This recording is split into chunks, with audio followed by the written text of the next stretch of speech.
आज हम लोग सीखेंगे स्टार डेल्टा फीडर का जो कंट्रोल सर्किट जो होता है। पिछले वीडियो में हम लोग सीखे थे पावर सर्किट। आज हम लोग सीखेंगे कंट्रोल सर्किट, ठीक है। साथ में जो इंडस्ट्रियल में जो बेल्ट कन्वेयर के लिए जो सेफ्टी डिवाइस लगा रहता है, फुल कोड, BSS, ZSS, उसके कनेक्शन कैसे होता है स्टार डेल्टा फीडर के साथ, वो भी सीखेंगे। चलिए शुरू करते हैं। पहले कंट्रोल सप्लाई के लिए एक फेज है और न्यूट्रल है, और एक MCB यूज़ होता है, ठीक है। 2 पोल का एक MCB यूज़ होता है। और ये हो गया न्यूट्रल पॉइंट, जो सब इंडिकेशन लैम्प बोलिए और कंडक्टर बोलिए, सबका A2 में चला जाता है, और इंडिकेशन लैम्प का न्यूट्रल पोजीशन में देखिए। और ये है फेज हो गया, ठीक है। फेज गया है। सबसे पहले आपका जो फीडर का जो स्विच ब्रेकर रहता है, मेन MPCB बोलिए, MCCB बोलिए, उसका एक एनो पॉइंट पे कनेक्ट रहता है। देखिए एनो पॉइंट है, ठीक है। ये अगर ऑन करेंगे तो MPCB बोलिए, MCCB बोलिए, ऑन करने से ये NC बनेगा और कंट्रोल सर्किट पावर जाएगा, ठीक है। और ये बंद कर देने से पूरा फीडर कंट्रोल सर्किट बंद हो जाएगा। ये ऑन करने के बाद ये NC बना है, ठीक है। बनने के बाद इधर आ गया, ठीक है।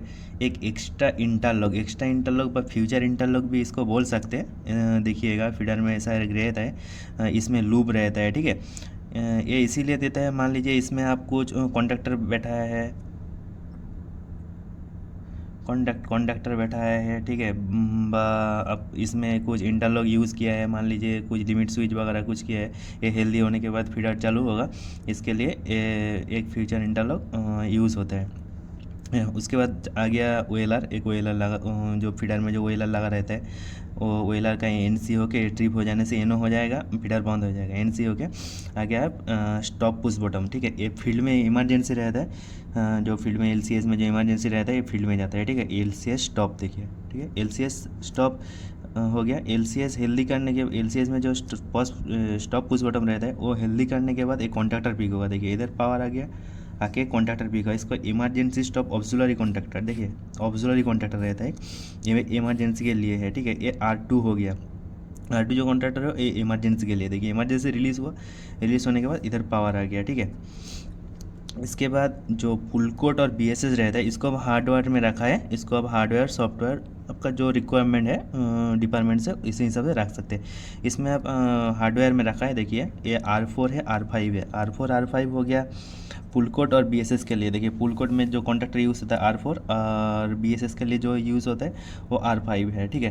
तो ये दोनों कॉन्टैक्टर हेल्दी होगा तो अब सिलेक्टर स्विच में पावर आएगा, ठीक है। कंट्रोल सप्लाई सिलेक्टर स्विच में आएगा। पहले ये दोनों को हेल्दी करना पड़ेगा। ये दोनों को पहले हेल्दी करने से क्या होगा, मेन MCCB ऑन करने के बाद देखिए और एक केबल आ गया इधर, देखिए ये डायरेक्ट फील्ड में चला जाता है। जितना पुल कोड BSS है सब सीरीज में घूमता है। देखिए इधर एक सीरीज में है, ठीक है। एक पुल कोड देके देखा है इधर, इधर आ गया मेन फेज, ये पुल कोड के लिए चला गया, ये BSS के लिए चला गया, ठीक है। एक है फील्ड में जितना मन है आप लगा सकते हैं, पुल कोड जितना चाहिए। लगाने के बाद उसका सब आउटपुट में इधर आ जाता है कॉन्टैक्टर में, ठीक है। कैसे रहता है देखिए, इधर आ गया, ये एक पुल कोड हो गया, ठीक है। P1 हो गया, ठीक है। ऐसे ही सब NC में रहता है। ये हो गया P2 हो गया, ये P3 हो गया। होगा स्विच में होने के बाद देखिए ये फीडबैक आएगा, फीडबैक आके कॉन्टैक्टर पिक होगा। मान लीजिए एक पुल कोड काट दिया फील्ड में कोई, तो ये कॉन्टैक्टर छोड़ दिया। कॉन्टैक्टर छोड़ने से क्या होगा, ये जो NC बन रहा है हेल्दी रहने से जो NC होगा, NC एनो हो जाएगा, ठीक है। एनो होने से क्या होगा, फीडर का टोटल बंद हो जाएगा। बंद होने से इधर पुल कोड से जो DCS के लिए जो फीडबैक देता है उसमें क्या दिखाएगा, एक कॉन्टैक्टर छोड़ देगा, मतलब पुल कोड के लिए बंद हुआ है। सेम BSS भी ऐसे ही है।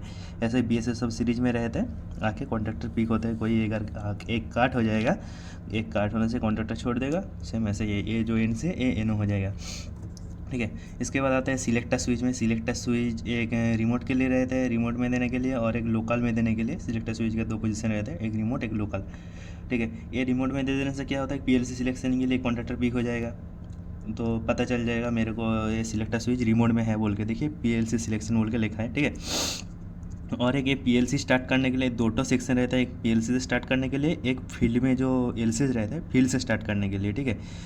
इधर से PLC स्टार्ट करने के लिए क्या होगा, ये R1 PLC कॉन्टैक्टर जो है वो R1 कॉन्टैक्टर है, ठीक है। R1 कॉन्टैक्टर का एक एनो लिया है, ये पीक होगा तो NC बनेगा। NC बनने के बाद क्या होगा, DCS को सिग्नल जाएगा स्टार्ट करने के लिए। देखिए PLC स्टार्ट, DCS को सिग्नल जाएगा स्टार्ट करने के लिए। DCS स्टार्ट करने से क्या होगा, ये NC होगा।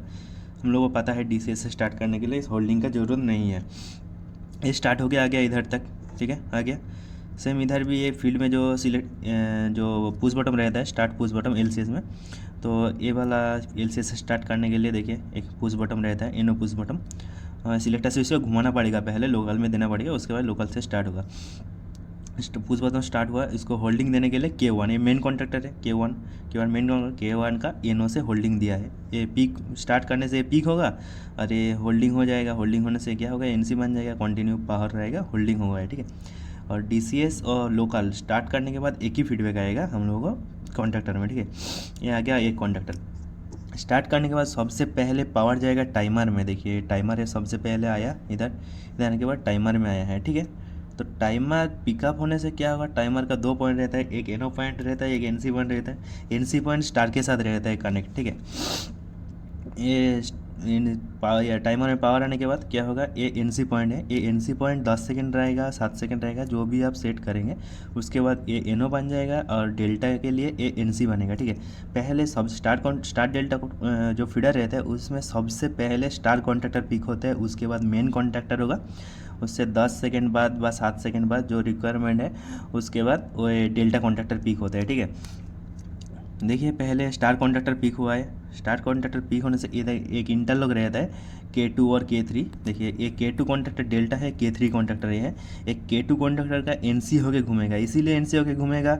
मान लीजिए मेरा K2 कॉन्ट्रैक्टर जो है डेल्टा कॉन्ट्रैक्टर वो पिकअप है, ठीक है। तो उस टाइम स्टार पिक हो जाएगा तो फीडर क्या होगा, शॉर्ट सर्किट होगा, ब्लास्ट होगा कॉन्ट्रैक्टर, इसीलिए दोनों का इंटरलॉक लिया है। मान लीजिए डेल्टा कॉन्ट्रैक्टर पिक है तो स्टार पिक नहीं होगा, और देखिए स्टार से भी इंटरलॉक लिया है, स्टार पिक है तो डेल्टा पिक नहीं होगा, ठीक है। इसीलिए NC होके आ गया, स्टार कॉन्ट्रैक्टर पिक हो गया, ठीक है। उसके बाद क्या होगा, मेन कॉन्ट्रैक्टर पिक होगा, ठीक है।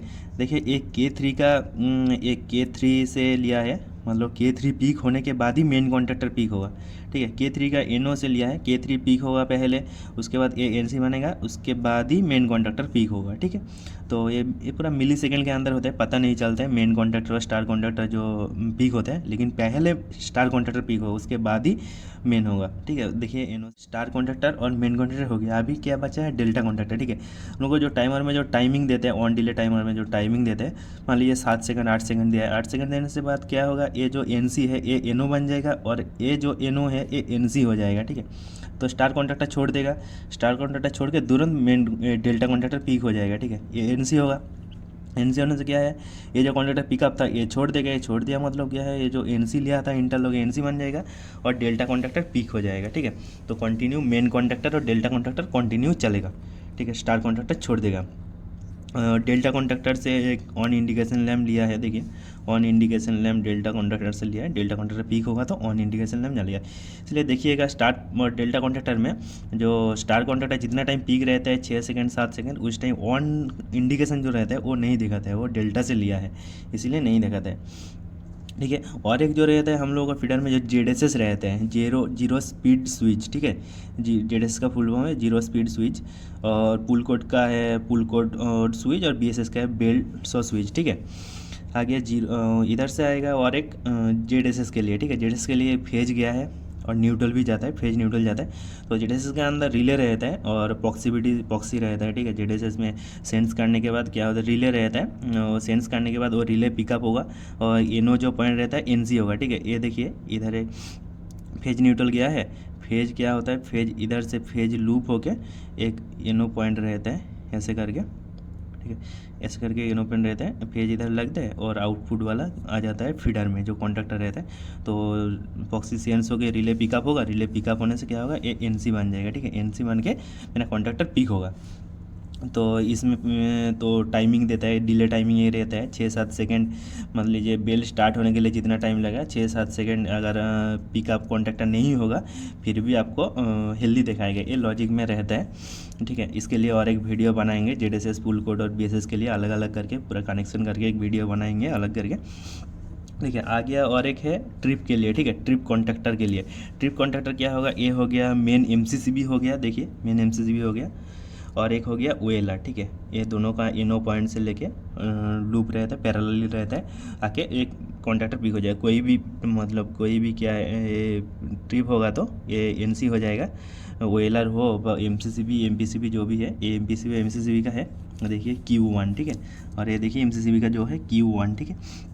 और ये तो व्हीलर का हो ही गया। कोई भी एक मतलब व्हीलर में ट्रिप होगा, मान लीजिए बाई एमसीसीबी बाई एमपीसीबी में ट्रिप होगा, एनसी बन जाएगा।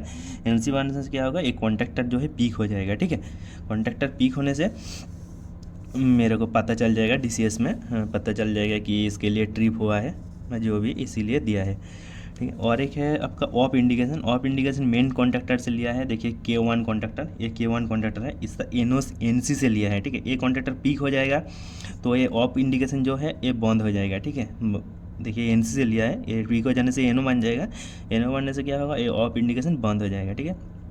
और एक तो ट्रिपिंग के लिए लिया है ट्रिप कॉन्ट्रैक्टर से, देखिए R3 कॉन्ट्रैक्टर क्या है, ट्रिप कॉन्ट्रैक्टर है, देखिए ट्रिप ऑक्सिलरी कॉन्ट्रैक्टर R3, इसका एनओ से लिया है। एक कॉन्ट्रैक्टर पीक होगा, मान लीजिए ट्रिप हुआ है, एलआर बोलिए एमपीसीबी बोलिए, ट्रिप हुआ होने से कॉन्ट्रैक्टर पीक होगा, कॉन्ट्रैक्टर पीक होने से क्या होगा, एनसी बन जाएगा, एनसी बनने से इंडिकेशन लैम्प जलेगा, ठीक है।